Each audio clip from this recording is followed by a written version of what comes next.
বউ, ছেলে, নাতি, নাতনি নিয়ে দারুণ আছি। সব থেকে উঁচু বাড়িতে, নিরাপদে।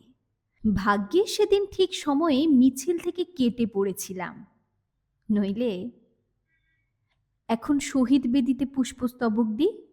সেদিন মিছিলে যারা গুলি খেয়েছিল, মুখ থুবড়ে পড়েছিল রাস্তায়, তাদের মুখ মনেও পড়ে না। তবুও বানিয়ে বানিয়ে বলি, কাঁধে কাঁধ মিলিয়ে আমরা কি কি করেছিলাম। বউ, ছেলে, নাতি, নাতনি নিয়ে দারুণ আছি, শহরের সব থেকে উঁচু তলায়, নিরাপদে। আমার গাড়ির সামনে এখন হুটার বাজিয়ে ছুটে যায় এসকর্ট ভ্যান। পত্নী, উপপত্নী এবং সফল পুত্র কন্যাদের নিয়ে শহরের দুই প্রান্তে দারুণ আছি, সব থেকে উঁচুতে, নিরাপদে।